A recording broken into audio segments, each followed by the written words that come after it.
see you here all the time. Oh, you do? Yeah, like all the time. What are you doing? Are you like blogging or? Yeah, it's just my podcast, bro. Oh, your podcast? You do it right here? Yeah. That's awesome. What's your podcast? It's just online, talk about psychology. Oh, that's it. Yeah, it's like, you know who Jordan Peterson is? Yeah. Yeah. That's it. What's the name of your podcast? C.S. Joseph. You want a card, bro? Yeah, I'll take one for sure. I always see you out here. I'm like, I wonder what he's doing. Like, he's either blogging or just taking pictures or something. I'm like, see your phone all the time. So I'm like, all right, he's got to be like blogging or something. There you go. For sure, dude. I'm on Spotify. Nice to meet you, man. I'm gonna PJ? CJ, yeah. Yeah. What do you do for a living? Life insurance.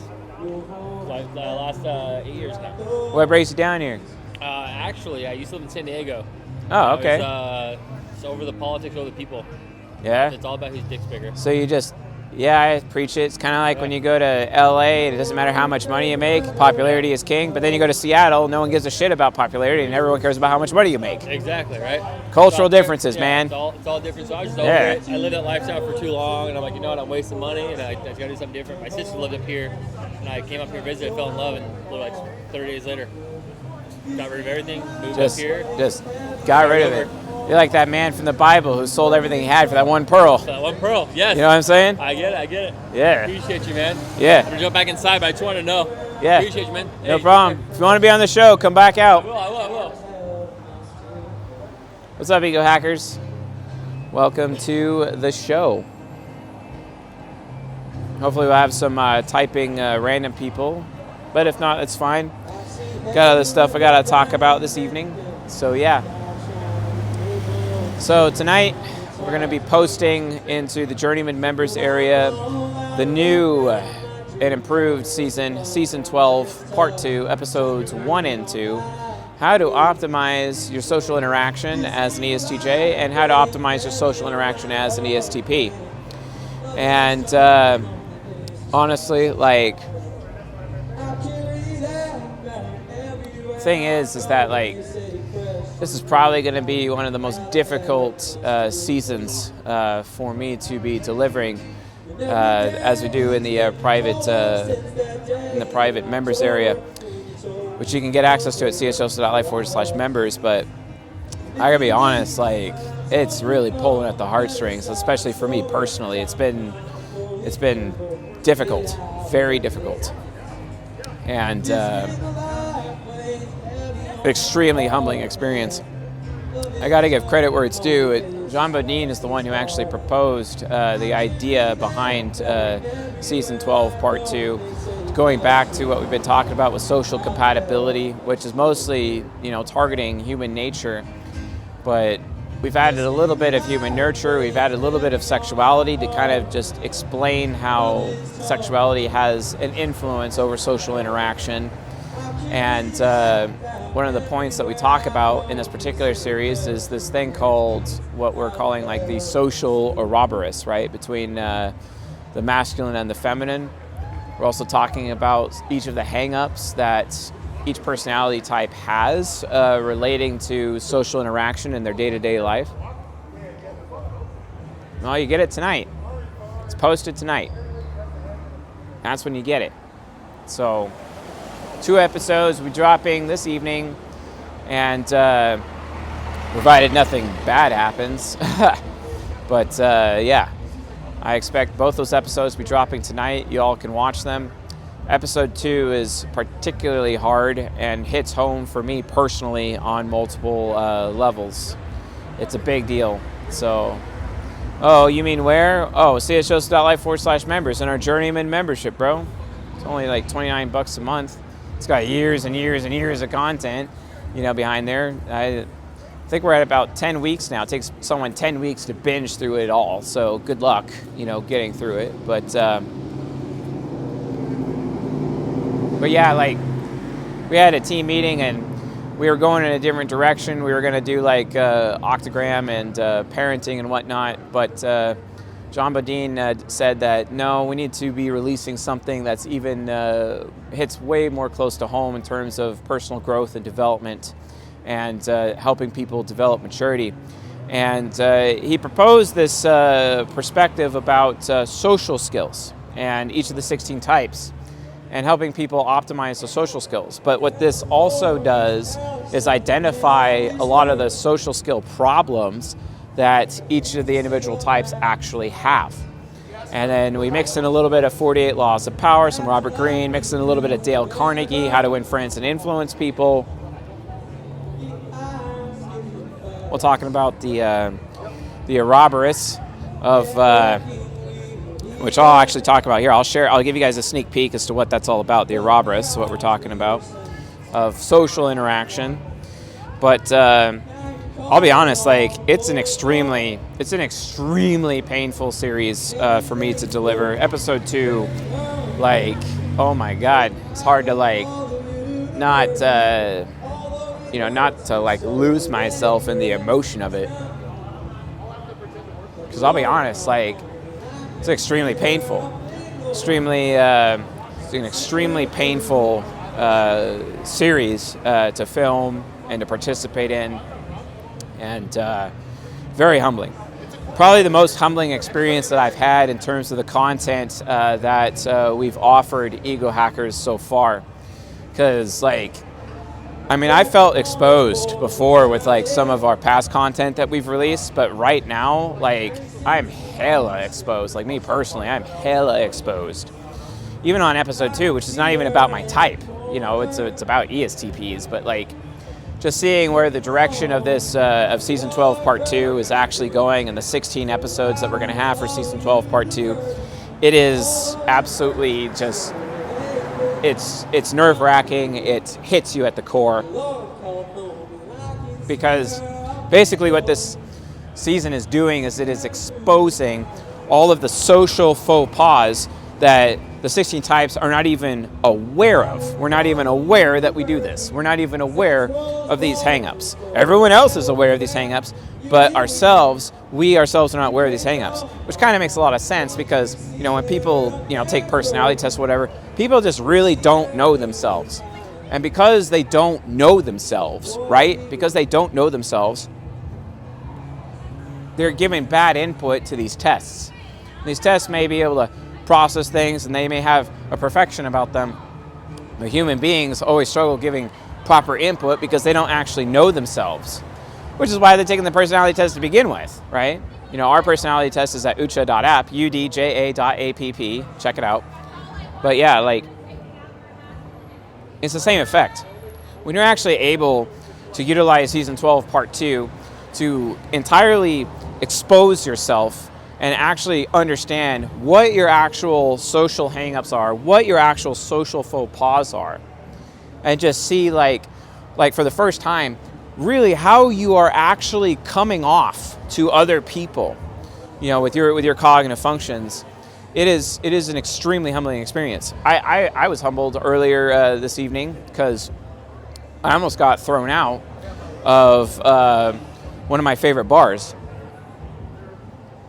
Not because I did anything wrong, but just on the basis of the fact that I make people uncomfortable, you know, because extrovert sensing demon, right? And that is basically a social faux pas. And that sucks, right? Because, you know, me being an ETP, I got to make a decision as to whether or not I want to be a social chameleon, or maybe I actually have to grow and learn, you know, some social skills, or maybe if I am learning those social skills, am I actually being a fake person? Do people like the mask more than they like me? You know, these are all the questions that ends up coming up. The problem is that I've come to realize it's not just about me. It's not just about TP types who are pragmatic, who can be, you know, harsh and have that blunt force of TI. No. Every single one of the 16 types actually has this experience. And I realized, while actually delivering the content, that there's a lot of problems associated with that, problems that we're not even aware of. And it's so interesting, like, if only everyone's external judgments could be exposed from time to time with each person that we meet out there, because in doing so, right? In doing so, we might actually be able to grow properly. The thing is that most people in their egos they just can't handle the criticism. They can't handle the feedback, right? See, the criticism that they're afraid of, or they're afraid of feedback. In the same way that an ISFP or an INFP is afraid of criticism, you got ISTPs and INTPs who are afraid of receiving feedback from other people to the point where they even avoid feedback, right? This causes a host of social problems. And the thing is, right now, because of Season 12, Part 2, which we're building upon what was presented in our Season 12 playlist here on YouTube and on the podcast, we're presenting basically, okay, nice social compatibility you have there. That's really great. Congratulations. You played yourself. Why? Why did you play yourself? Because here's the thing. Just because you are compatible with somebody as a man for your men-to-men relationships or your male-to-female relationships, or just because you have high camaraderie for your female-to-female relationships, just because you have these benefits, does not actually mean that you have social skills. It doesn't mean that. The work that we're doing in the nonprofit for the men's group and the women's group, building femininity in the women, building masculinity in the men, and doing these different things, it really just comes down to building one thing and one thing only, and that is social skills. But we're really hyper-focusing on social skills for help that are derived from helping people manage their own sexuality.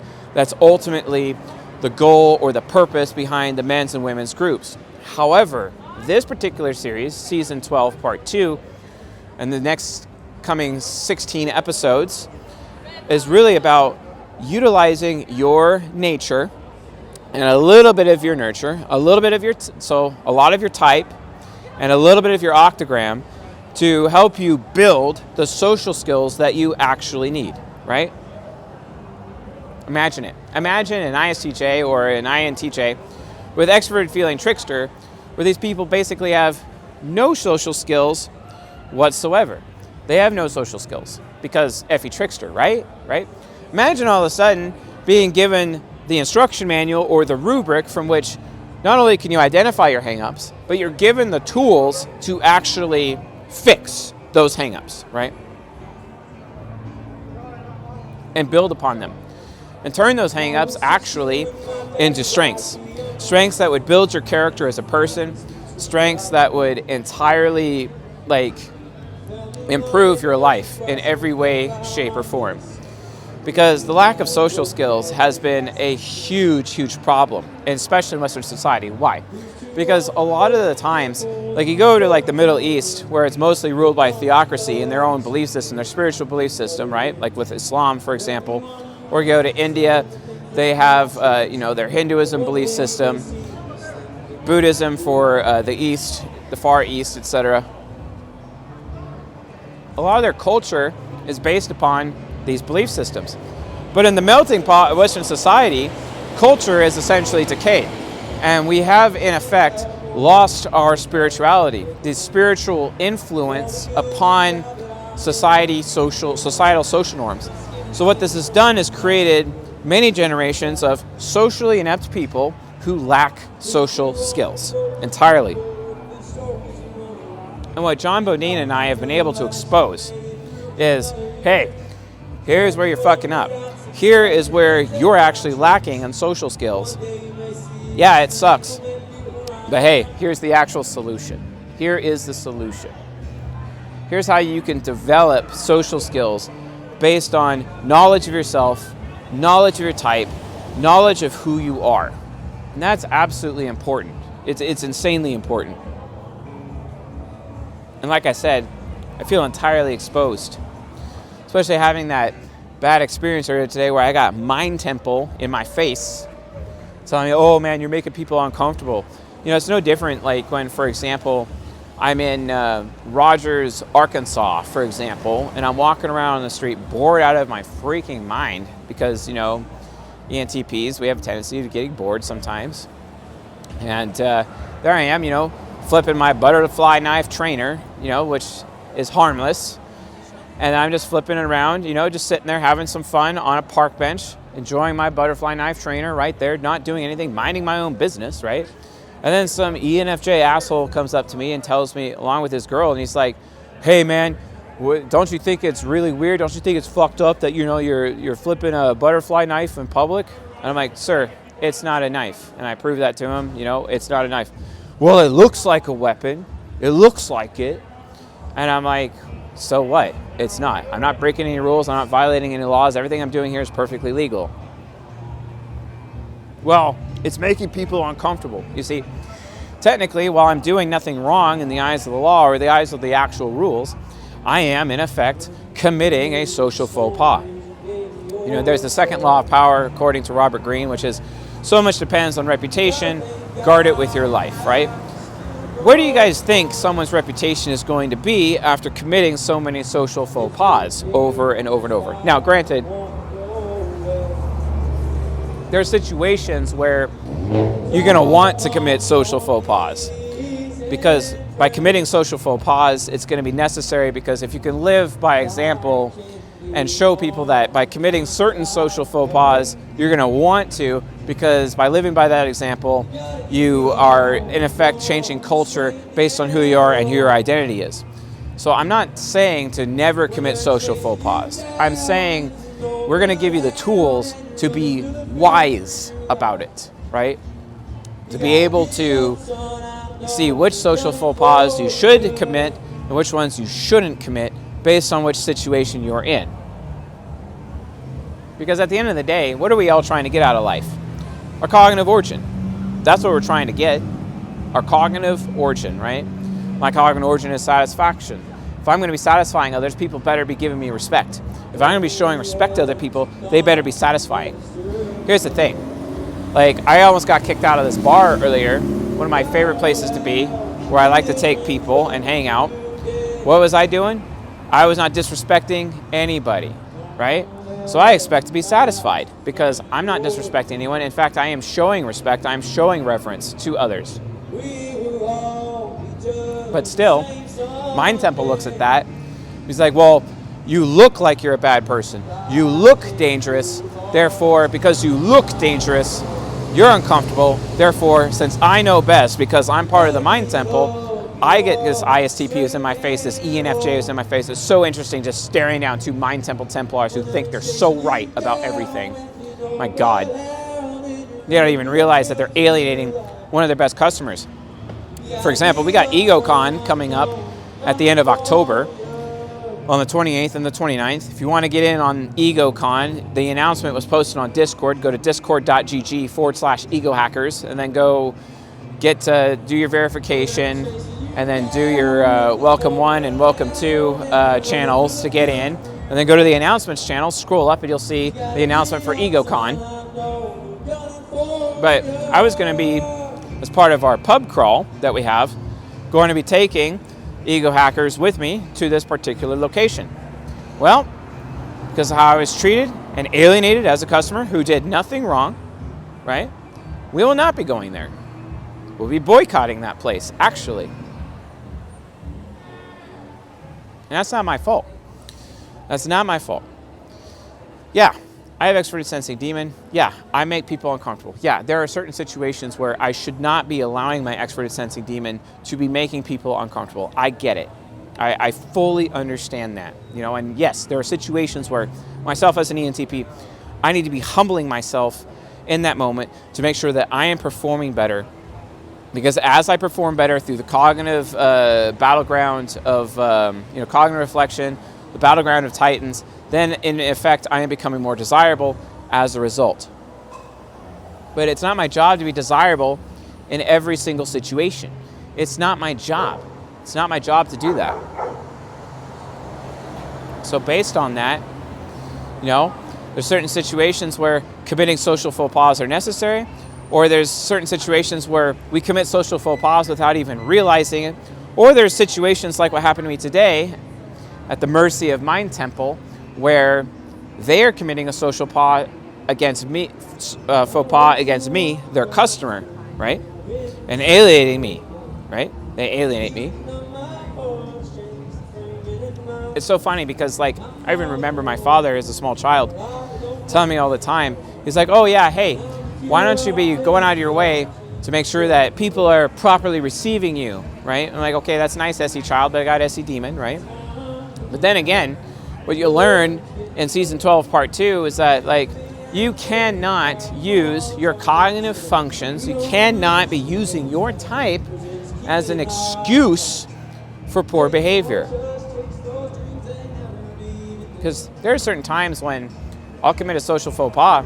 It's entirely inadvertent on my part, like, making people uncomfortable, for an example.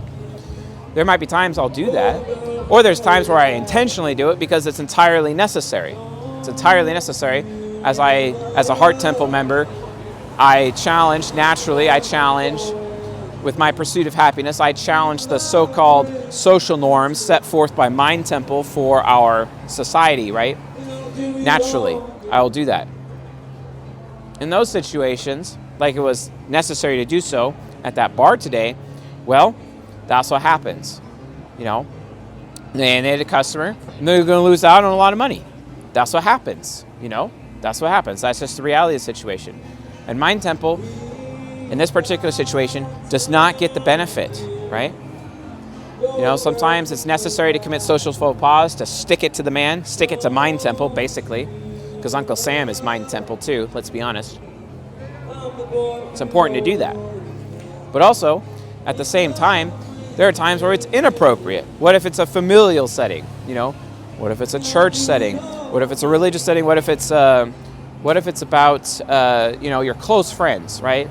What is it when it comes to being people that matter to you or people that should matter to you, right? So much depends on reputation. Guard it with your life, right? So much depends on reputation. Guard it with your life. Are you really even going to be able to have a good reputation? Are you really going to be able to have a good reputation if you lack social skills? If you're committing social faux pas inadvertently or even intentionally in various environments? Because that's really the fastest way to alienate fellow human beings. Sure, we have this colloquial judgments of how people should be acting, in certain social situations because of these things called social norms that extroverted feelers are actually used to. But at the same time, it's like some of those should be ignored. Wouldn't you like to know when that is? Wouldn't you like to know, or wouldn't you like to at least be empowered to know how you can navigate any social situation and adjust your own behavior to optimize that social situation for your type? Wouldn't you want to know that? Wouldn't you want to know how you could be the best that you could be in that situation? I'm sure you would. I'm sure you absolutely would, right? But oftentimes, people are just entirely ignorant to it. They're ignorant. They're ignorant of how their functions, regardless of development, regardless of your octogram. You as an individual still have to take full responsibility for your functions. You have to take full responsibility for your development or lack thereof. And as a result of taking that responsibility, you learn where you fail consistently, right? Because that's the secret. That's what you got to do. As a result of doing so, you have the opportunity to start developing the social skills that you need for your type to be able to get through any particular situation. That way you can observe the second law of power, right? But there's another law of power that matters in this particular moment. It goes alongside the second law of power. Second law of power being so much depends on reputation, guard it with your life. What about the 38th law? And I believe it's 38th. Someone correct me if I'm wrong. But I believe the 38th one is behave as you like. Behave as you like, right? Or think as you like, but behave as others do, right? Which is, from that social perspective. And that social perspective is entirely necessary. Extroverted feelers in terms of heroes, in terms of child, they oftentimes think that, oh dang, looks like the police are going to be interrupting that concert. That would be sad. Yep, they're interrupting the concert. Telling them to pack it up. Wow, that's sad. Wonder what's going on. Maybe he violated a noise ordinance. Oh well. That's pretty sad. A bunch of people came up to him and dumped money into his bucket, though. People are feeling bad for the guy. Oh well. Poor dude. Oh, Death Knight Dan is in the house. Shout out to Death Knight Dan. Should join the Ego Hackers Discord. So yeah, folks, like, this is a really humbling experience, you know, just going through the first 2 episodes, because these particular episodes just ends up becoming that much more of an issue over time, where, like, oh my God, I feel so exposed, you know, because here's the thing, like, what we're doing is we're removing your excuse. You cannot just walk around and be like, oh, well, I'm an ESTJ, so I don't have to care about other people's feelings. You know, oh, I'm an ENTP, I don't have to care about how other people react to me or how uncomfortable I make other people. That's not true. That's false, actually. You should care. You should be consciously aware of it. This is what Carl Jung is all about anyway. His famous line is, we got to make the unconscious conscious. And that's ultimately what Season 12, Part 2 is actually doing in terms of social compatibility. You have to make the fact that you have these hang-ups, specifically with your functions, that are causing problems, and it's universal, regardless of your type, regardless of your gender. It's entirely universal. So you need to be aware of these problems. And that's what this season is doing. It is raising the awareness of these problems, right? So back to the Ouroboros. What is the Ouroboros? Give you guys a little bit of a sneak peek. Let's talk about sexual relationships for a second here, between a man and a woman, the masculine and the feminine, right? Which is based on cognitive synchronicity, also known as compatibility, as presented in Season 5 playlist here on the YouTube channel, right? Let's see that. Because the reality of the situation is that sexuality trumps nature, also known as personality type, right? And that trumps nurture. So if a man is going to go up to a woman, for example, and initiate with her because he's interested in her, why? It's because his sexual energy is actually activated. So sexually already, that's activated. It starts with him in the man sexually. This is why, you know, a lot of men out there, it's so funny, they keep complaining about how, you know, women always reject them. What they don't even realize is that men reject women more often. They just aren't open about it. A woman has to openly respond as to whether or not she finds a man acceptable or not, right? But the reality of the situation is that men actually reject women more often. Just by walking by a woman and you don't initiate with her because you're obviously not interested in her, maybe she's too fat, maybe she's too masculine, maybe she's too emasculating, maybe she's gross, maybe she doesn't have her hair on point, who knows? But it's so shallow that men aren't even aware of it, because men will assess a woman within like 3 seconds, basically, and just be like, okay, she's not even worth my time. She's not even worth my time, you know? And that's rejection. So sexuality, the sexuality part, that sexual energy has to be active within a man to even remotely desire to even go up to a woman and introduce himself entirely. When that is done, is that is expressed through his nature, aka his personality type, right? And then that is expressed through, or at least communicated through, his human nurture, his octagram, you know, with his temple wheels, with his shadow pole, his aspiration pole, his deadly sin, and his living virtue. But how does the woman receive it? She receives it through her nurture, for her cognitive origins, and her deadly sin, and her living virtue, and her shadow pole, and her aspiration pole, as we've been talking about in the octagram, which has been heavily discussed in the Ego Hacking Your Fear Masterclass. If you don't have the Ego Hacking Your Fear Masterclass, what the hell are you doing? It is the biggest comprehensive presentation of what the octagram is and how to use it that we have in any other piece of content that we've ever released. Combine that with the cutting edge episode from December 2022, which is the episode about soft locking. Combine all that together, you'll have full knowledge. EgoHackingYourFear.com to grab the course, and then you'll have an opportunity to get the masterclass. If you already have the course but do not have the masterclass, email support@csjoseph.life or open a ticket on the Discord server, and we'll get you the link that you need to be able to get the masterclass. So, but what's the point? A woman then receives the masculine initiation from the man through her nurture, and then it gets filtered, that expression gets filtered through her personality type, and then it gets up to, and then it activates her sexuality, right? Why do you think women are slow at being sexual with men, and men are fast at being sexual? Well, that's because male sexuality is activated first and immediate, because without that male sexuality being activated right off the bat, nothing is going to happen to begin with. And women have to end up receiving that energy all the way, and it's super deep. Their sexuality is super, super deep because they're entirely nurtural on the outside, with the inner shell being, hey, that's your nature, that's your personality type. With at the very, very, very, very center of it is their sexuality.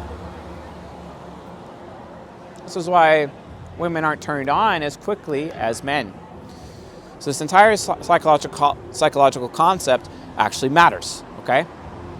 Male sexuality leads to it being expressed through their personality type, which leads to them giving a nurtural experience to a woman that is received through her nurture, and then activates her personality type, which then leads to her sexual expression, right? Male nurtural expression leading to female sexual expression, right? That's how it works. That's why women take longer than men do, right? But imagine all the social faux pas caused by men and women when it comes to their personality type and ultimately their nurture that is getting in the way of the activation of her sexuality, or the activation or the expression of her sexuality, or the activation of his sexuality. His activation, her expression. His activation, her expression. His activation, her expression. Okay? That's why. That's why. Okay? That's how it works.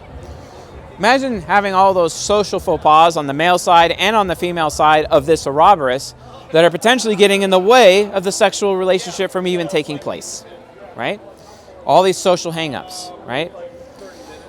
You know, like, I don't know how many times where a woman has, you know, like, I had my sexuality activated towards her because I was attracted to her, and then I get to the point where it's like, okay, here's how I'm going to behave as a result of my personality type, and then here's the nurtural experience that I'm going to deliver to her.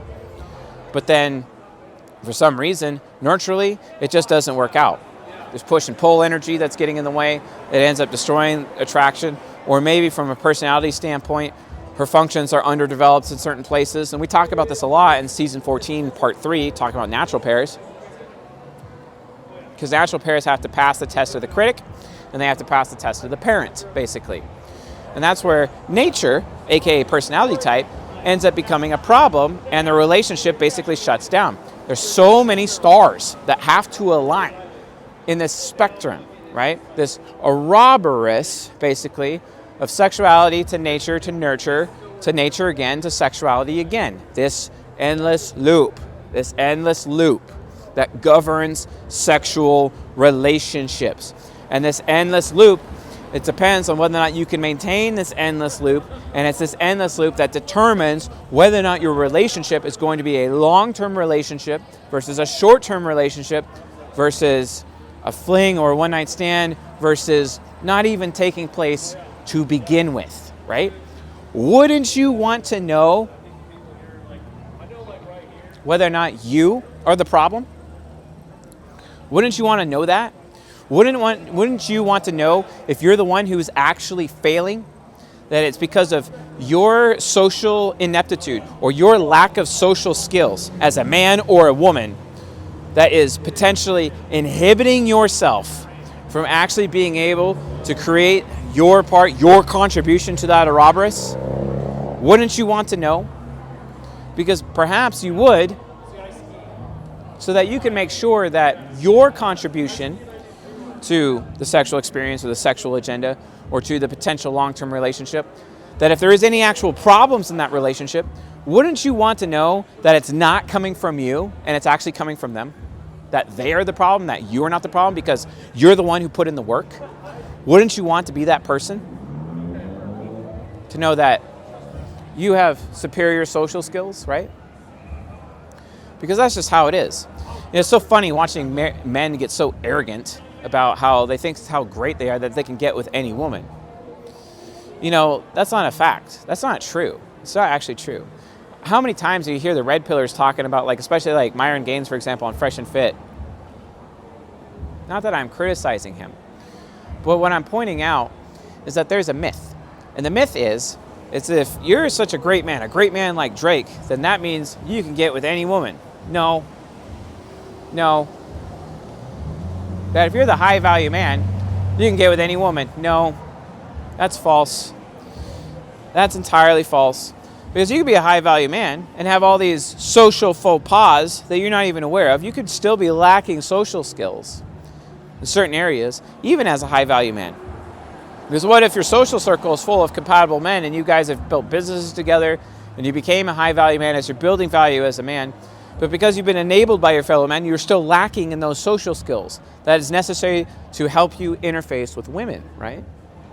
Or on the women's side, where it's like, they're not even a choice. They can't even activate a man's sexuality towards them because of their social faux pas. They can't even take care of themselves. They let their bodies go.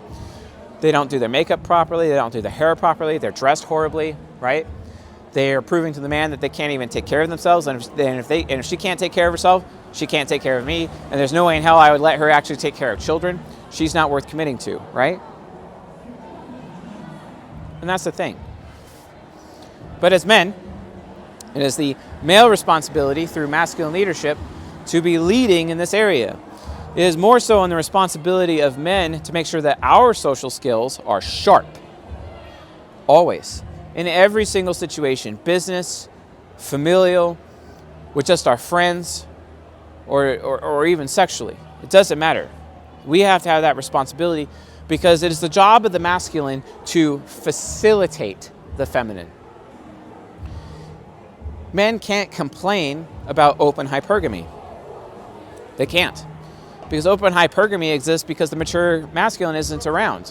Why? Because the mature feminine cannot exist without the mature masculine leading the way to begin with.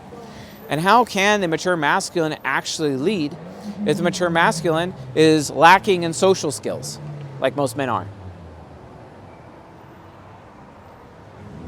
What do you do? What do you do? Right? Well, guess what? Season 12, Part 2, that's going in the members area, answers that question. But we're answering that question from a general practice, from a general perspective, so that you can apply these techniques in all social situations, not just in your sexual relationships. It's all of them. This is basically a new season where we're going to be focusing on personal growth, right? Personal growth and making you better people by giving you the tools to develop your social skills. That way... You're just videoing Sherman. What do you do? You're not videoing Sherman. Look at the camera. I'm not going to look. I look at it right now. You're on YouTube. What are you doing? I'm filming myself. Film yourself doing what? Filming my podcast. What's your podcast? I'm a mind reader. A mind reader. Yeah. You want to be on the show? I'd love it. Dope. Let's do it. All right. I get a microphone? You do. All right.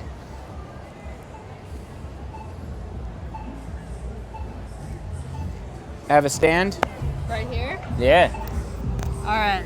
So, open it up right there. Put it on kind of like how I have it, close to your face. All right. Yeah. Dope. Coolio. Coolio. All right. All right, dope. All right, so introduce yourself to the audience. My name's Jasmine. Yeah? I'm 23. Yeah, what do you do? I do construction.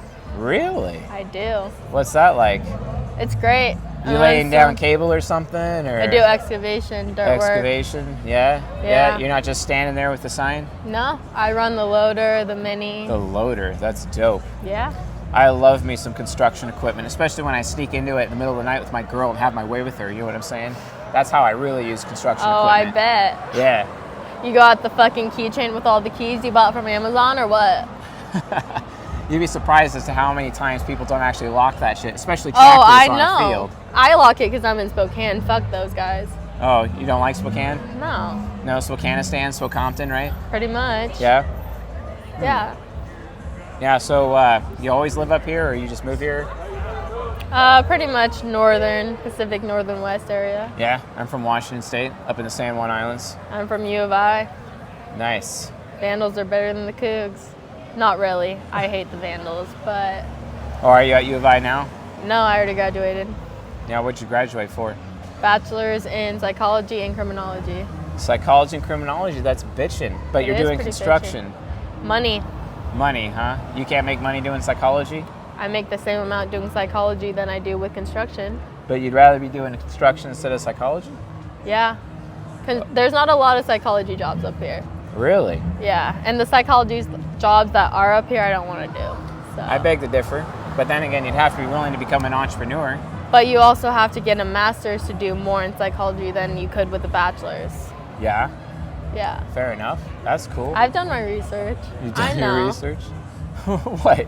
You look at me as if like you're almost assuming like I'm treating you like you're some kind of airhead when clearly you're not. I mean, that's all I've heard from about you and your YouTube channel. So, No, that's fair. That's fair. you know, judging book by a cover, but I'm giving you a chance. Oh, I appreciate that. But I Yeah. never judge people like that. I mean, it's hard to when you're standing out here with a tripod. Why Like, not? what else are you gonna do? I don't judge people like that. People judge me like that though all the time. I can tell. That's all I've heard. Yeah. Yeah. What have you heard? That you just grill into girls about how they're insecure and they're this and they're that, and you don't Really? really have a backbone to what you're saying. Really? Yeah. That's cool. Fascinating. So I figured I'd come and give you a chance, see what you're actually doing. Yeah, see what I'm actually doing? All right. Yeah. That's cool. You're pretty bold. I like that. I try to be. Yes. You try. All right, you ready? All right, I'm ready. You're a mind reader, apparently. I am a mind reader. Yeah. All right. So what's your name again? Jasmine? Yeah? Cool. So Miss Jasmine here is all about living in the moment all the time. Got to be present. Got to give other people a memorable experience. Because she always got, even if it means forcing it on other people, because hey, at least we got a dope ass story to tell other people afterwards. Because without the story, you're not going to get anywhere. I totally get that. Yeah. Totally. But you're very responsible with what you think. Even though people sometimes judge you like you're some kind of airhead, the reality situation is you actually are very responsible with your thinking. You're actually smarter than most people in the freaking room. Not that anyone gives you any credit for that, which kind of sucks. But I it don't also show it. means you're very critical of other people. You just tell them what you think to the point of being entirely and totally blunt to others all the time. But you do that because you care, and no one cares more than you. Because the reality situation is, it's like, hey, if I'm going to help you, maybe you'll actually stick around because that's what you want. You want people to actually stick around, and that way you don't have to deal with your big fear of FOMO and miss out all the time. Damn. Yeah, because He's ripping it. yeah, because what are you afraid of the most? You're afraid of your freedom being taken away, and when it is taken away, you get super mega ragey. You don't want your choice taken away. You always want your choice, because if you don't get a choice, no one gets a choice. Yeah. My way or the highway. Yeah, but then again, at the same time, you're very worried about your past, worried about your experiences, to the point where you get super nostalgic at times. Oh, maybe the good times won't last. You got to keep the good times rolling sometimes. Or the things that you've worked hard for in your life, the things that you've earned in your life, right? All of a sudden, what happens when you're forced to share all of those things that you've earned with other people? Hey, they didn't earn that. I earned that. What the hell? So you worry about being forced to share things that you have. I totally get that. Also very critical towards the thinking of other people, to the point where you come off super stubborn all the time and have a hard time listening to other people, which can be a little alienating, however. Yeah. And that's how it actually ends up hurting you, because it's like you end up being missed out. You end up being discluded in certain things, and you always want to be included. You want to be the first person people actually call when they're inviting the shit. You know what I'm saying? Yeah. Damn. Because you thrive on attention. Gotta have that attention Oh, man. the time. Not a bad thing though. No, but I feel like you say that to everyone, no? Not at all. No? Nope. If you watch the show, you realize everyone's different. I've never heard of your show. What is it? I'll give you a card when we're finished. All right. Yeah, I got you. Don't worry about it. Yeah, also, the thing that you're unaware of the most, though, is how you feel. Because you don't give a flying fuck about you feel in comparison to what you think and what the facts are, because you'd rather just be told the facts, because everyone's trying to bullshit you all the time, even to the point where they're even trying to guilt you into doing things that you don't even want to do on a regular basis. Yeah, because that's how they try to freaking manipulate you. Even though you go out of your way to be a helper and you're helping other people, because as you aspire to be a better person, it's because you're trying to improve others, strengthen others, and hopefully they stick around for you because you're trying to build loyalty. This is why sometimes you push people away from you to see if they'll come back to you, because you're trying to loyalty check them, check their loyalty. Hey, do you actually remember all these great things that I've done for you? No one passes. Yeah. However, the worst part about you is that The worst part. you have Everyone listening? You have a tendency to take away other people's freedom, especially when your freedom is threatened. Because like I said before, if you don't have a choice, nobody has a choice. And that's the thing. You got to be careful, because while sometimes you just ignore consequences of your own actions to the point where you may even create messes for other people to clean up, and that's how you can drag people down. But at the same time, you're trying to get your friends, especially closest to you, to not get obligated to stupid ass bullshit that you end up getting dragged down in the process, which can really suck. Small town drama. Yeah, and the thing you want the most out of life is connection, bonds with other people, instead of attachment.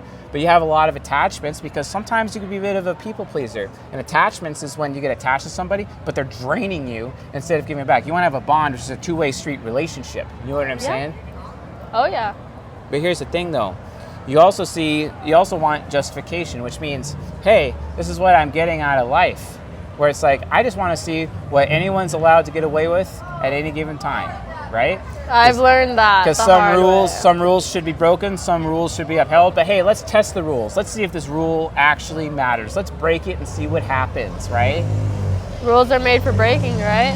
Not always. Sometimes there's principles behind them that actually matter. Not according to everyone in this generation. Goddamn right. Hey, Tony just left. What? Tony Helling. Yeah. Tony Helling. So how did I do? You did phenomenal. Is that what you wanted to hear? Don't tell me what I want to hear. It's called people pleasing. You really grilled me on that one. Hey, Jazz, we're going to mix. We're going to fucking mix. What is your channel? Enjoy yourself. Yeah, 1 second here. Let me turn this off real quick. So, I'm not a mind reader. I'm just a psychologist. Really? You got a PhD? Nope. I learned on the street when I was homeless. People watching. No. More like some guy like you, just like you actually, grilled me in front of a lot of people one day, told me I was a stupid fucking idiot for telling people the wrong shit. And then in exchange for me taking care of his illegal marijuana grow, he taught me the real shit. And then I learned from the guy who taught him, and then I became the master. So. The master. I'm gonna look it up. This is gonna go on Yeah, YouTube. you want to, yeah, it already is on YouTube. The other thing is too, you want to share the audience your Instagram or self-promote anything like that? No, I don't give a fuck. Cool. I don't need Enjoy yourself, Jazz. ESTP, folks. You want to know what Railgun's like? Her. Jasmine's like Railgun. Except not UDUF. She's more of a, let's see, she's idealization. She likes being objectified. So she's unconscious developed. She's probably had it rough starting out in her life. And she likes it when other people lust after her or are jealous of her. So she's subconscious focused. So she's UDSF. So yeah. So yeah, she's the UDSF version of Railgun. Railgun's UDUF, she's UDSF. Dope. Anyway, the point is, folks, like, there's all these relationship dynamics, there's all these social dynamics that people are just not aware of. And it continues to be a problem over and over and over, right? We got to stop this. You know, it's our mission as ego hackers to prevent fatherlessness, to turn the hearts of fathers to the sons, the hearts of sons to their fathers. We have to bring back the mature masculine. We have to bring back the mature feminine. And one of the ways that we're going to accomplish this is by sharpening our social skills, right? And you do that by watching Season 12, Part 2 in the members area. csjoseph.live/members. Become a journeyman member. Those episodes will be, hopefully, dropping tonight. They should be dropping tonight. So make sure you guys are there. You guys are checking that out. you're getting that done, right? So that we can all continue our mission to get rid of fatherlessness. I'm so tired of our children not having a future. And as Jasmine actually pointed out, right? As she actually pointed out, right? This generation, right? She's criticized this generation. Isn't this how this generation actually works? Even she knows. Her TI parent knows. Her TI parent knows about all the bullshit. She knows that she's, I mean, like, when you look at her, you know, if we're going to really judge a book by its cover, I mean, how many, you can ask the question, like, how many times have you been pump and dumped? You know what I'm saying? And it's so easy for an ESTP who craves connection the most and who's easily guilted into things the most, where she is actually victimized by what I call unmanaged polygyny, right? Unmanaged polygyny, basically, is when a man pump and dumps girls over and over and over and over again. Something that the red pill actually encourages men to do, which I don't recommend that. Now, if they're a non-virgin, you know, okay, sure. Non-virgin woman, right? You know, it's like put out or get out and then see where it goes. But if they're a virgin and you pump and dump a virgin, you are the biggest piece of shit who walks the earth as a man. You are a total piece of shit. Like, wow. You're a shitbag. Like, seriously, you're a shitbag. So don't be that guy. Don't be that person. Now, naturally, there's masculine idealism, right? We talk about this in my most controversial season, in season 31. It is a playlist that is here available on YouTube and on the podcast. If you haven't watched season 31 yet, what the hell are you doing? It is extremely painful for people to watch, especially women, to the point where as soon as they watch it, or even a few episodes in, they'll just go to Reddit and just start trashing C.S. Joseph because they just can't handle that truth, because it completely flies in the face of all their societal-based ego investments entirely. You know? And it's interesting, you know? I had to ask her TE critic, okay, what's my reputation? You know, this is what everyone's saying about you. And like, well, hey, you know, at least they're saying something. You know what I'm saying? At least they're saying something, right? I've been down here enough that people just kind of know that I'm always here and I'm always doing my shit. And I'm always going to tell the truth, regardless of people's reactions, you know? Yeah, it's technically a social faux pas, but it's a necessary social faux pas, right? That doesn't mean that I'm lacking social skills because I do that. I do it because I'm the teacher who's willing to teach through these social faux pas so that people can learn the valuable lessons that they need to learn to grow, and as much as I learn those same valuable lessons as a result of the pain and suffering that I incurred in my own life, right? Because here's the thing, you know, people like her, SE users like her, SE users like Railgun, they learn from other people's mistakes. They have a hard time from learning from their own mistakes, whereas I can't learn from other people's mistakes. I have to learn only from my own mistakes as a result, right? So that's why John Bodine and I have come together, an SE user and an SI user, in our inferior slots, using aspirationalism with our inferior functions to produce Season 12, Part 2, so that you folks can sharpen your social skills, right? So go check it out. It's coming, and it's coming tonight. Anyway, that being said, I would like to open up specific questions to the audience right now about this specific thing. I may not be able to answer all those questions, but about this particular subject, go ahead. If you have any questions, now would be the time. You can ask questions about the Ouroboros, for example, because that is something that I revealed from the Season 12 Part 2 content, right? As a base foundation for what we are going to be discussing in Season 12 Part 2, and as a foundation in terms of how relationships work from the perspective of you know, optimizing your social interactions, sexual or otherwise, right? So let's see here. Let's go through the comments. Say something about INFPs is my question. Okay. They're not aware of how they come off to other people. Okay. What is the biggest way ENTP commits social faux pas past their SE demon? Should they approach women at all? Absolutely. I approach women all the time. You know, it's kind of necessary to do so. You know, even if I have no desire for the woman, I'm still going to like number close her and then invite her to events that I host.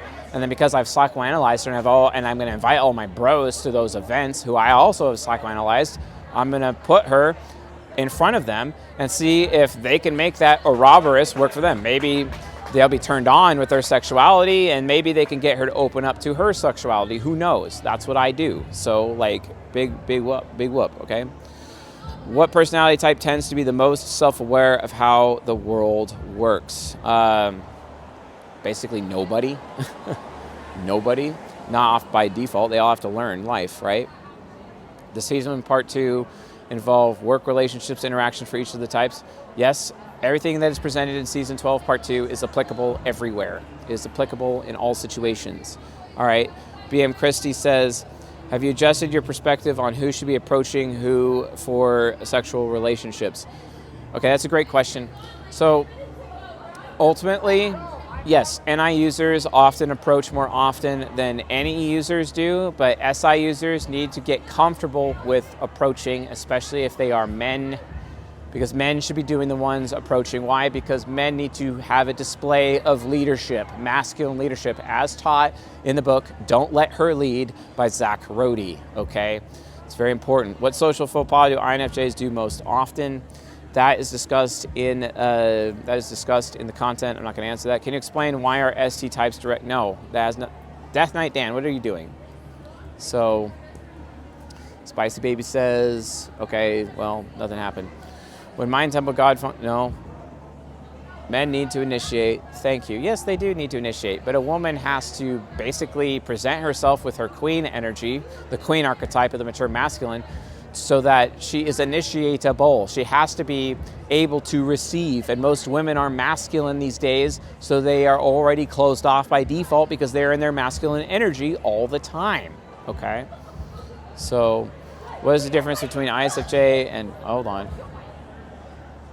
Okay, what is the best default Riz for Crusader men? Leadership, that's the Riz. Yeah, if you could choose your dominant function, which one would you choose?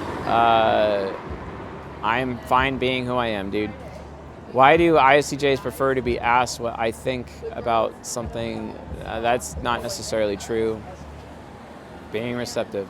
So SI user men have it hard when it comes to finding a feminine women, or more accurately, SI user men have a hard time being masculine and actually take on the masculine role of leadership. Okay, that's kind of more of a bigger problem. Okay, come on. Yeah. Death Knight Dan redeemed himself. Good man. Death Knight Dan, why are you not on the Discord? Come on. Get out of your... Yeah, you like my drip? You like my drip, bro? Like, definitely doing, like, you know, tech wear right now. Although I don't have the best jacket for it, but working on that. How would an INTP initiate with women when they aren't aware of how they come off? Because usually those women are okay with that. But again, you'll have to watch season 12, part 2 to get the answer to that. Explain how women are masculine. If she is beautiful, can she still be masculine? They're masculine because they take the lead, because they don't trust men to take the lead. You know? Are there any particular places where you can find mature, non-masculine women? Not really. Not in this culture. Not anymore. Except, you know, the women's group, the ego hacker women that we're building to be in their feminine energy and their feminine radiance. Will John be doing these videos with you? No, he will not be doing them with me. That's a great question, Duggo. He will not be doing, but he is speaking alongside with me as we are delivering this season for sure. How to let go of paranoia as a woman? Great question. That is the best question asked. Great question. So, how you do that is... What's up, man? I was just curious to see what you were doing here. Oh, I'm live on YouTube right now filming my podcast. How many people are looking at this? Let's see, 116. Damn, that's crazy. Yeah. Cool, have a good one. Thanks. You want to be on the show? I was just on it, kind of. You were? No, man. You want to interview? Fuck, dude. Yeah. For You what? introduce yourself? Yeah, I'll give you a microphone. I don't want to do that, dude. You don't want to do that? No. You don't want me to expose your soul to the audience? What are you going to ask me?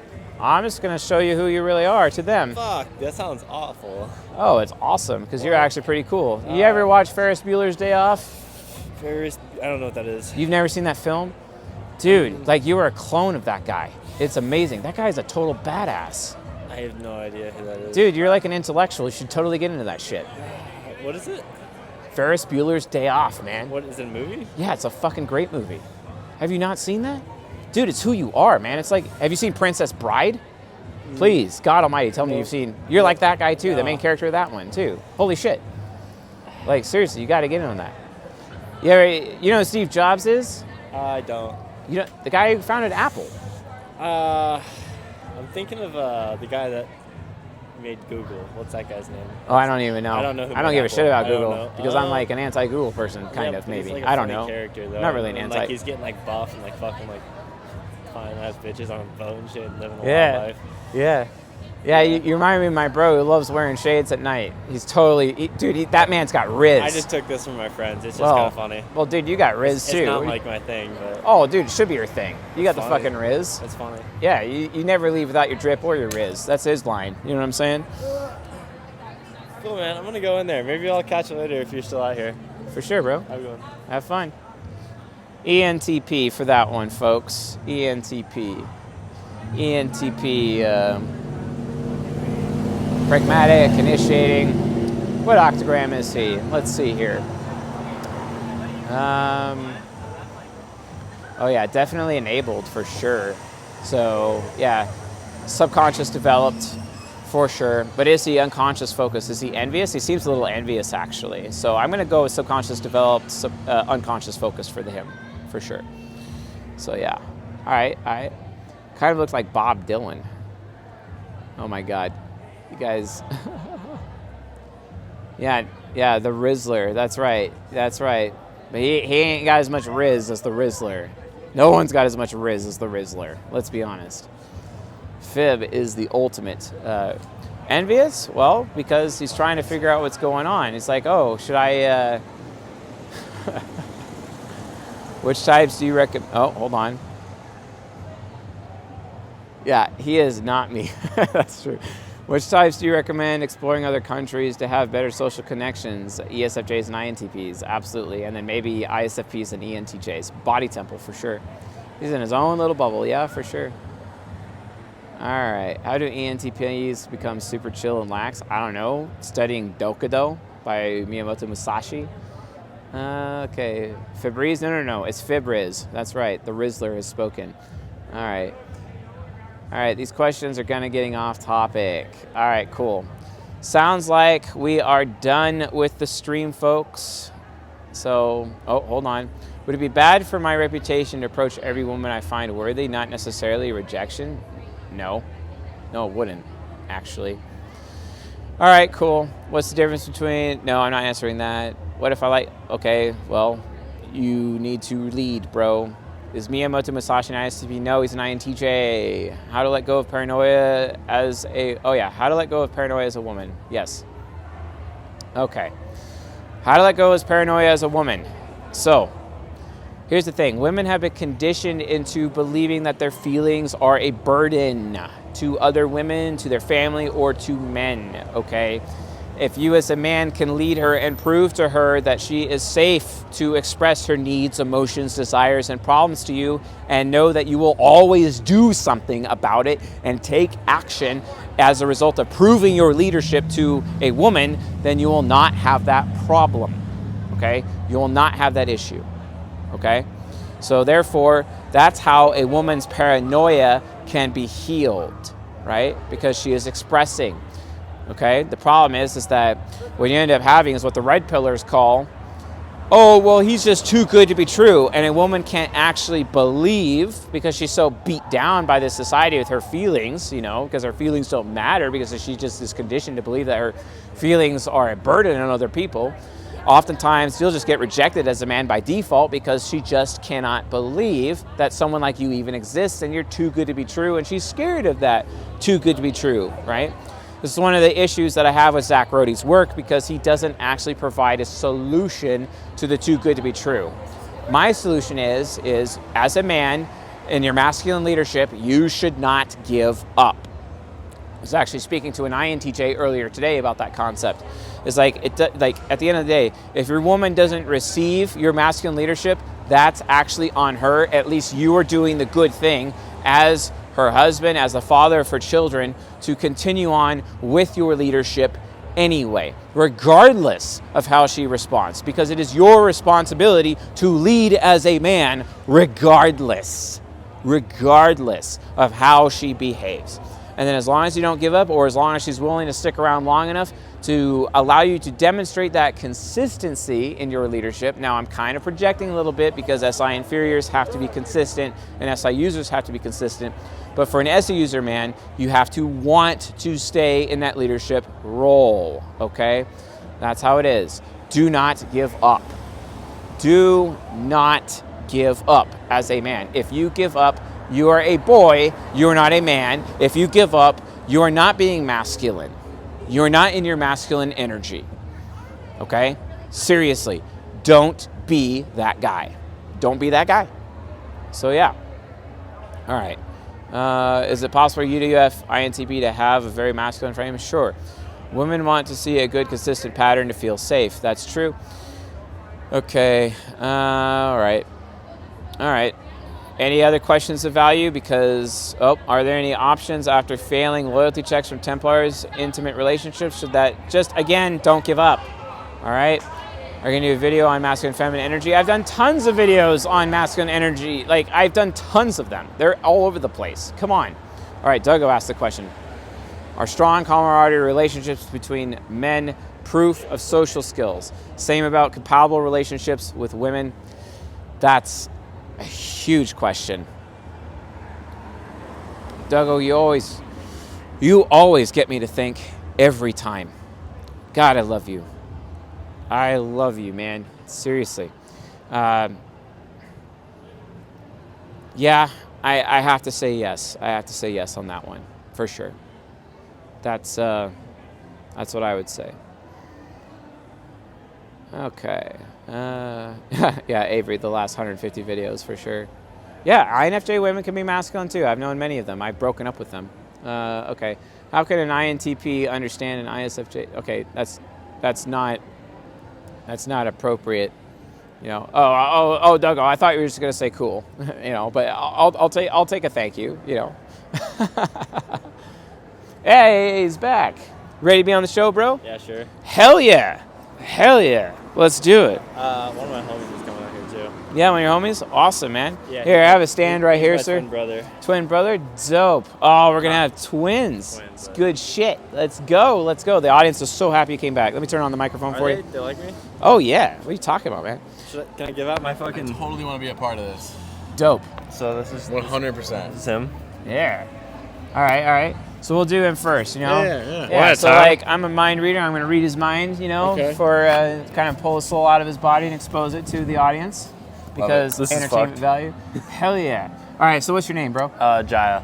Jaya. How do you spell that? Jaya. Jaya. That's bitchin'. My daughter's name is Saya. You know, My S-A-Y-A. sister's name is Sai.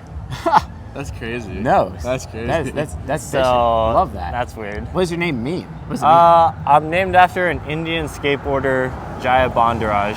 mean? Okay. My dad skated. Yeah, you'd be great at skating, though. Yeah. He's a great BMXer. Yeah. Oh, hell yeah. That's bitchin'. Love that. Got that self-discipline going. Got to keep practicing. Practice 40 hours a day, good sir. It's one of the sayings we have in our community, but it is what it is. The more you do something, the better you get at it. Yeah, for sure. All right, are you ready? Sure. All I right. feel like this is on fucked. Oh, yeah, it's fine. It's got enough range. You're good. Cool. All right, so this gentleman is all about what other people want. He's going out of his way to be as desirable as possible at all times because he wants to be wanted. That's and crazy. not only that, he actually can look at other people's choices and actually predict their behavior before they actually do it. So he has a little bit of a precognition to him with that predictive capability. He's also an intellectual. It's all about what he thinks. Cares so much about the facts. He doesn't give a flying fuck about how he feels because he doesn't know how he feels. And that's because he just cares about the facts, even to the point of criticizing other people for the benefit. Why? Because he cares a lot and he cares the most, and that's why he critiques literally everyone and everything. However, he's very critical towards what other people think on a regular basis, such that he has a tendency of being stubborn and not listening to anybody, which actually inhibits his own personal growth. That can be a problem. But you're very responsible with what you think, but you realize because you're responsible with what you think, everyone else is super fucking irresponsible with what they think, so why should you listen to them to begin with, right? But then you're super caring. You are aware consistently of how everyone feels all the time, and you're constantly very compassionate to other people as a result. No one can out-compassion you, actually, because you actually give, and you give so much, because you're one of the few people in the world who actually gives for the sake of giving, even with no strings attached. Oftentimes it can lead you to being taken advantage of if you're not careful. So be really, really mindful of that. The thing that you're afraid of the most is you're afraid of being weak. And that's why you constantly overcompensate with pushing yourself to the point of burnout over and over and over, so that you can prove to yourself that you're not a weak ass and that you're trying to aspire to be the strongest motherfucker in the room. The guy who always sticks around, the guy who's always the last man standing. That is ultimately what you're trying to do, because as you gain your own personal strength as a person, you will be that pillar for other people. You're also a clone of Bruce Lee, which is pretty awesome. If you actually applied yourself in martial arts, you'd actually go pretty far. The other thing is, too, also a clone of Andrew Tate, believe it or not. Yeah, which is pretty dope. And then on top of that, but you're worried. You're worried. You're very worried. You worry about your own future all the time.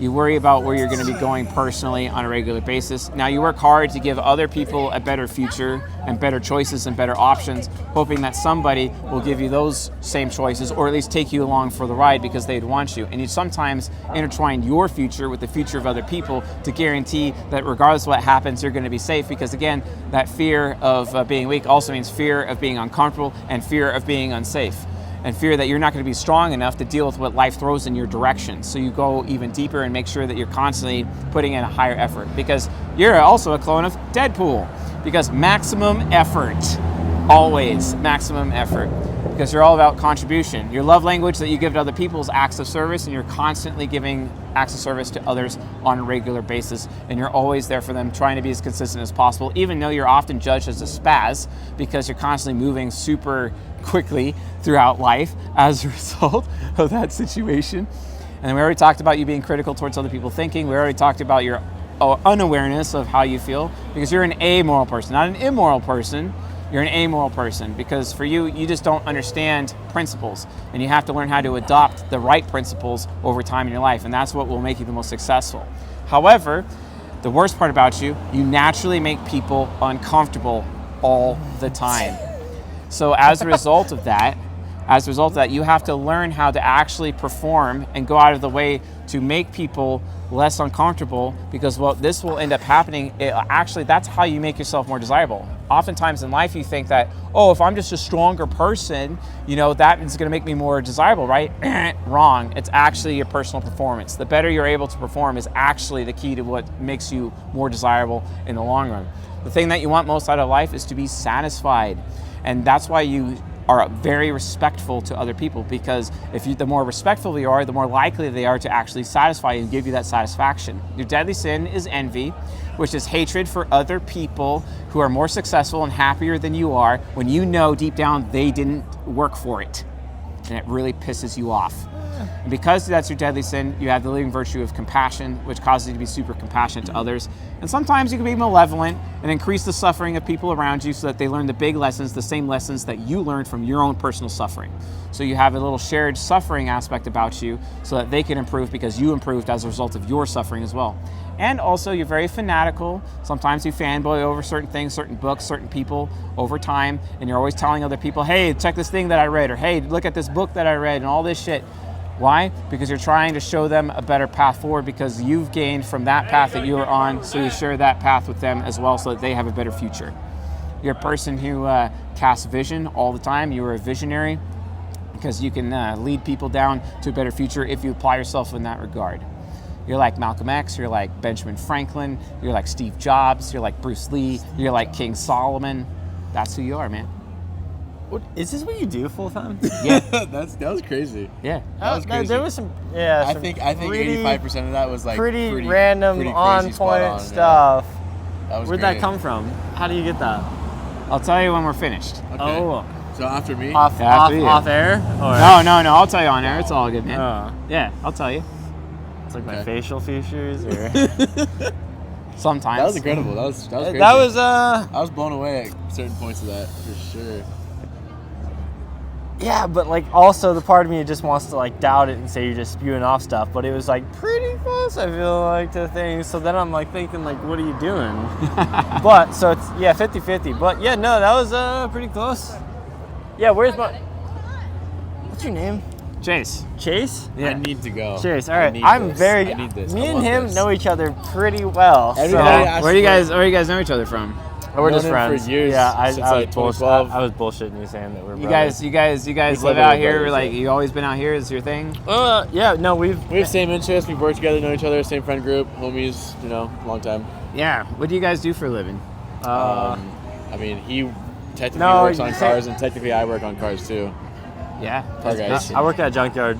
I work in a Nice. detail business. Nice. Junkyard. Yeah. Detail business. Ugly, pretty. All right, I'm about it. All right. Let's go. Dope. Hold on, let me make sure I get this on here properly. That's Cool, good. Man. That's That'll good. work. One Rizzler to another. All right. Because he's got the Riz. All right. So tell the audience about yourself. They always want to know a little bit more about our so-called contestants. My name is Jaden. Jaden. I'm 22 years old, born and raised in Las Vegas. Moved here about 7 or 8 years ago. My lifestyle has been the same since I was like 5 years old. Bikes, cars, money. Bikes, cars, and money, huh? Yep. Yeah. Yeah. Yeah. Why? Like, what do you get out of it? Like, what's the drive there? Financial stability makes me happy, content. Bikes is just like a passion, an escape. Like some people like to punch a punching bag when they're upset. I like to ride my bike. Cars. I mean, Wait. What? some Say it people again? like to punch a punching bag when they're upset. I like to ride my bike. Yeah. Yeah. Yeah. I like cars. Cars are just like it's like a risk reward. Yeah. It's an investment. It's an Yeah. asset. All right. I gotta ask. What's your favorite car situation? Like, I don't- what's your ultimate setup? Come on. I mean, I don't really have a favorite car. I love all things. I love cars, trucks, motorcycles, everything. Do you like racing a lot? Do you race? Proper handling car, and the car that likes to break both wheels loose, drifting. Just all aspects. Honestly, I have two Yeah. cars right now. I have an I all-wheel bet drive and you're a a rear-wheel huge drive. fan of Fast and Furious. I mean, At least you were when you were younger. I was before I got to like Fast 5.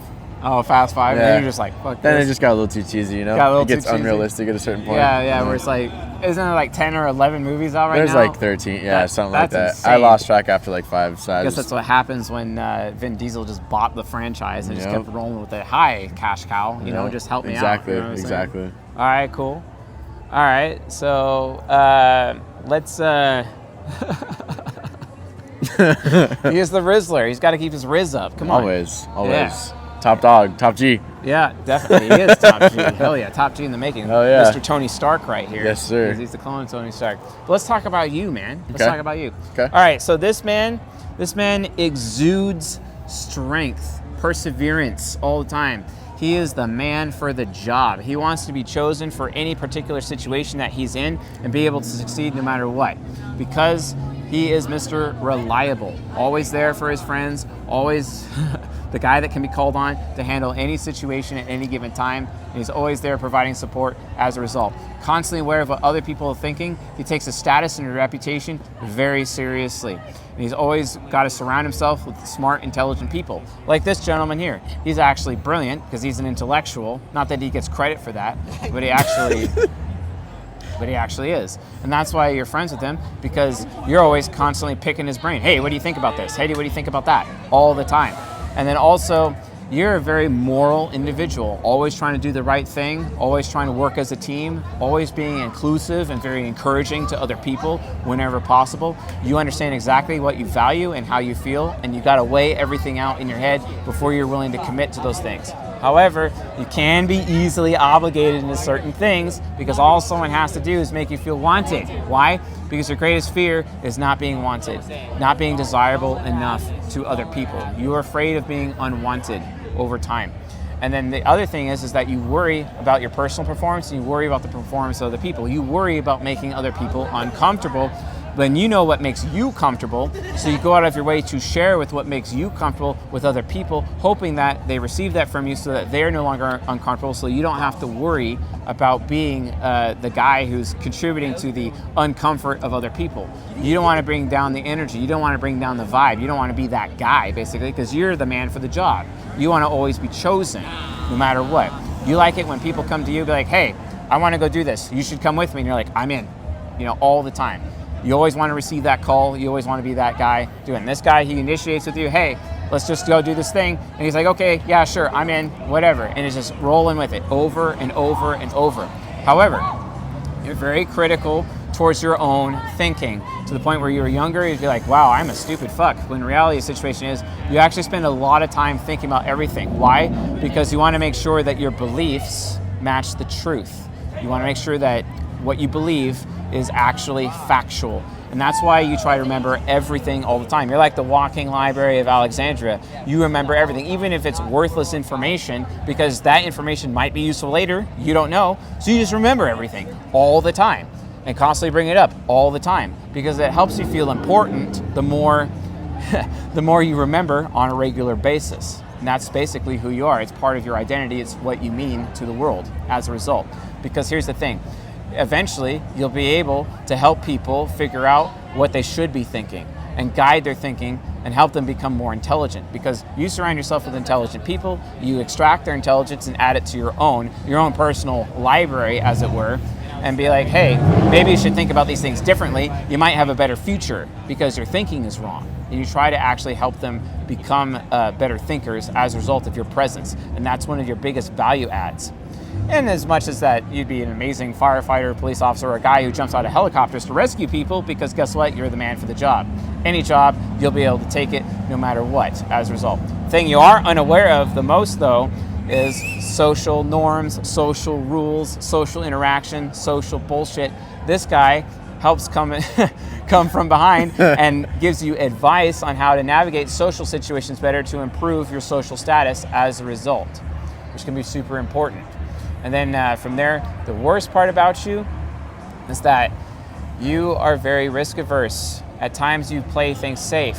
So in order for you to take risks, you like to take risks with others so that there's shared risk, so that you're more comfortable in taking those risks as a result. However, in order for you to have the best path in your life, you got to get to a point where you are willing to take risks on your own without having somebody else to support you in those risks. Because the reality of the situation is, no one's stronger than you. You can face whatever consequences are coming, even though you're naturally afraid of what consequences may come, which causes you at times to play it safe. However, you have to realize that I can deal with whatever life throws at me. I am actually a strong ass motherfucker, and I can deal with it, right? So as a result of that, I can take risks and I'll be okay, because I can just deal with it. You see what I'm saying? You understand the rules, you can navigate the rules, you can navigate systems, you create procedures for other people, even though he's far more systematic than you are. However, you can rely on those systems, and he can even optimize your systems so that you're always guaranteed a really good outcome as a result. The thing that you want out of life the most is justification, so that you feel justified in every action you take, because you see life from this perspective of, oh, who's able to get away with what when? Who's allowed to do what when? And that way you want to make sure that as a person of character, that your character is always aligned with what is allowable in that particular moment. However, you do have an anger problem. Your deadly sin is wrath, and you have to be very careful. And sometimes you feel justified in being angry. However, because your deadly sin is wrath, you also have the living virtue of absolution, which means you're very forgiving. You're extremely forgiving to other people. And as people are more forgiving to you, you are more forgiving to others. You are often making excuses and letting your friends off the hook, hoping that they would let you off the hook when you fuck up, which is actually one of your biggest value adds to your friends, because they know that you're still going to stick around because you're a very forgiving person, because you're insanely loyal. And they really need that reliability, because if they don't have you as their rock, they're just going to fall apart. And they really thrive off of that absolution that you can bring them. It's just who you are. The other thing is that you really do want to be connected to people, especially the people closest to you. Being connected is a really, really big deal. connected such that we have strong bonds with the people that are closer, but you end up being the source of the bond for your friends at the center. You may not be the guy in charge, and sometimes you can take charge, especially when you're angry, because it's like, this is bullshit. I'm really uncomfortable right now. What the hell are we doing? I get that. But the thing is that you don't necessarily always want to be the one leading the experience. You just want to be the guy that, hey, I'm the foundation. I'm the reliable guy. I'm here. What are we going to do? And what do we want to do? Always asking, hey, what do you think about this? Or, hey, what do you want to do? Always giving options and choices to others consistently, because you are very consistent. And there are people out there that need that consistency that you provide and that loyalty that you provide. Cool. I'd say 85% again. I don't know. 85%. I'm questionable about it more. The second time I heard it, I'm more questionable. You got a different perspective. But yeah. Definitely. I think you're pretty spot on for the most part. I think. Why are you next to this trash can that smells like a fucking porta potty? Oh, it's my You filter. It noticed? filters out the shallow people. It's not chill. That's good stuff. That's good stuff. No, I think you did pretty good. I think there's just like maybe a handful of things in there that were like, I feel like I'm pretty self-aware. Have, grown into your own feet yet. You'll see those things come up later. Okay. I'm trying to advertise myself. Cool.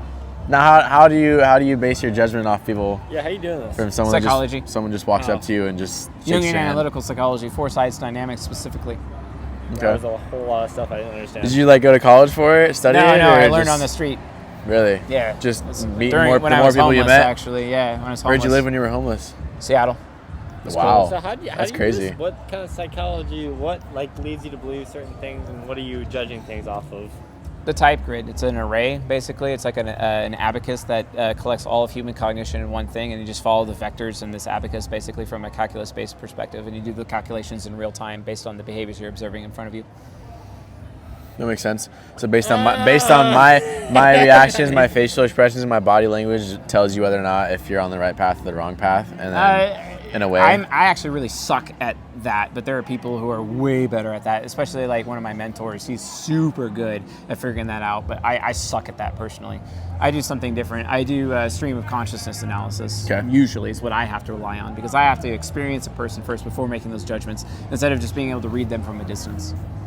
Although I've been doing this for so long, like 15 years, that like it's so easy to make snap judgments based on comparisons from other people that I've experienced already, in which they are already similar to, and then just go from there. It's crazy. It's super simple. That's cool. What is this on TikTok?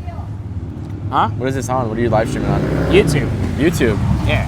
Okay, I need to get your YouTube. Yeah. Curious. What's your YouTube? C.S. Joseph. Josefh. Yep. There you go. Dope. Cool. 62.4. Good for you, man. Thanks. That's cool. Yeah, it's crazy to hear someone else talk about skeptical. you. No, that has nothing. Of course you knows are. nothing You're the about you. Rizzler. You're supposed to be skeptical. It's pretty wild. It's interesting hearing people talk about you that know nothing about you or have never met you before. Yeah. It's Especially when you're kind of like spot on in a lot of situations. I know that you like really are into like, you know, as you said, you know, money and whatnot, but you got to get to a point in your life where you're prioritizing saving lives more so than the money. I think in that aspect I'm very charismatic and I'm very self-aware, but I think in order for myself to be happy, in order to have that ability to care for other people just as much as I care about myself, I need to know that I'm stable in my life, you know? No, for sure, man. Yeah, because you're Mr. Reliable. Yeah. That's how you become the man for the job. Yeah. Always the man that people can call no matter what. They know that you'll be willing to drop everything that you're doing just for them, because they are important to you. Because there are people out there who are like, oh my God, like I'm not important to anyone, but then you're the guy who's like, no, you're important to me and I'm there for you. Like there's so many people out there who need that. Yeah, it's been pretty crazy. Cool. Probably wouldn't be as interesting if I didn't have a few drinks in me, but yeah, facts. makes me pay attention a little bit more and think about it a little deeper. Chase. Yeah. All right, Chase. Good to meet you, Jai. Chase. Jaden. Jaden. Thank you. Yeah. Chase. It's cool. See you gents later. Thanks, man. Have a good night. He is ENTP and ISTJ, folks.